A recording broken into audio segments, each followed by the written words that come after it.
আগামী পরশু। কি তোর গার্লফ্রেন্ড? হ্যাঁ। পুরো একটা ফকিং ড্রেস পোশাক ড্রেস আপ গেট আপ ঘড়ি পড়ছে 90 দশকের, হাতে ফোন একটা বাটন ফোন। হ্যাঁ আসো আসো, বসো বসো। আমার না একটা জরুরি কল আসছে, বুঝছো? আমাকে এখন যেতে হবে। তুমি কি চেঞ্জ হবে না? কি সব পরেও রেস্টুরেন্টে গিয়েছিলাম, আমার মান সম্মান ইজ্জত সব শেষ। বন্ধুর সামনে আমি আর মুখ দেখাতে পারতেছি না লজ্জায়। তোমাকে নিয়ে এই সমাজে চলা মুশকিল হয়ে পড়েছে। কিছুদিন আগেও কিন্তু তুমি আমার মতো ছিলে। আমি চাই না আমার সামর্থ্যের বাইরে যে বেশি শখ করতে। মানুষের কাছে দামি পোশাক আর দামি ফোন থাকলেই সে দামি হয়ে যায় না। আমি এখন একটা কর্পোরেট জব করি, আমার সবকিছু মেনটেন করে চলতে হয়, একটা স্ট্যান্ডার্ড লেভেল মেনটেন করতে হয়। পরিবর্তন হওয়া ভালো, কিন্তু এত বেশি পরিবর্তন হওয়া ভালো না যে তুমি তোমার নিজের শেকড়টাই ভুলে যাবা। আমাকে লেকচার শুনিও না, তুমি সব সময় খেচ্ছিলা, আছো এবং থাকবা। ব্রেকআপ। বারবার কেটে দিচ্ছি কেন, ফোনটা আবার দিচ্ছ? কার ফোন দিও না। আমি চাচ্ছি তুমি আমার সাথে আর কোনো ধরনের যোগাযোগ রাখবা না। তোমাকে ছাড়া আমি কিভাবে থাকবো আবির?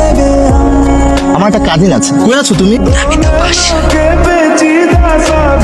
পরিচয় করে দিই, আমার ফ্রেন্ড হচ্ছে আবি। এমবিএ শেষ করে ফার্স্ট ক্লাসে জব করছে। কেমন আছেন ভাইয়া? হাই। আমি কি আপনার ফোন নাম্বারটা পেতে পারি? হ্যালো বাবু, কি করতেছো তুমি? বই পড়ছিলাম। আপনি? তুমি আমাকে আপনি করে বলতেছো আর আমি ভাবতেছি। কি ভাবছেন? সত্যিটা বলবো, আই লাভ ইউ। সত্যি বলতে আমিও না তোমাকে ভালোবেসে ফেলেছি। চলো না কালকে আমরা দেখা করি প্লিজ। দেখছো তোমাকে কতদিন ধরে বলতেছি, আজকে তোমাকে কিনে দিতেই হবে। তাই বলে স্বর্ণের দোকানে অন্য কিছু নেওয়া যেত না? জান, তুমি তো জানো গোল্ড আমার কত পছন্দ, আর তোমার কাছে আমি গোল্ড চাইছি, তুমি আমাকে গোল্ড কিনে দিবা না? আচ্ছা দেখো কোনটা পছন্দ। হ্যালো জান, একটা ঝামেলা হয়েছে জান। কি ঝামেলা? আরে তোমাকে আমি বলেছিলাম না আমার এক কাজিন আমেরিকাতে থাকে। ও দেশে আসার সময় আমি ওকে বলছিলাম যে দেশে যখন আসবি আমার জন্য একটা আইফোন নিয়ে আসবি, লেটেস্ট ভার্সন। আমি হচ্ছে বুথে গেলাম টাকা উঠানোর জন্য ওকে দিব। বুথে হচ্ছে কার্ড পাঞ্চ করার পরে কার্ড আর বের হচ্ছে না। তাহলে এখন কি করবে? তোমাদের স্মার্ট জব করো, অনেক টাকা স্যালারি পাও, আমাকে টাকাটা একটু ধার দাও না, আমি 2-3 দিনের মধ্যে তোমাকে ব্যাক করে দিব। দেখো না জান। কত টাকা লাগবে? 2 লাখ টাকা।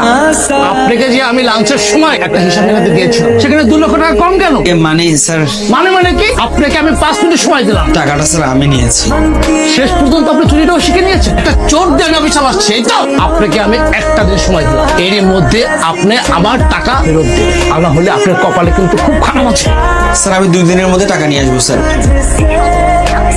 সংযোগ দেওয়া সম্ভব হচ্ছে না। যে মানুষটা আমাকে এত ভালোবাসতো, এই মানুষটাকে আমি অবহেলা করেছি। আজকে আমি আমার পাপের শাস্তি পেলাম।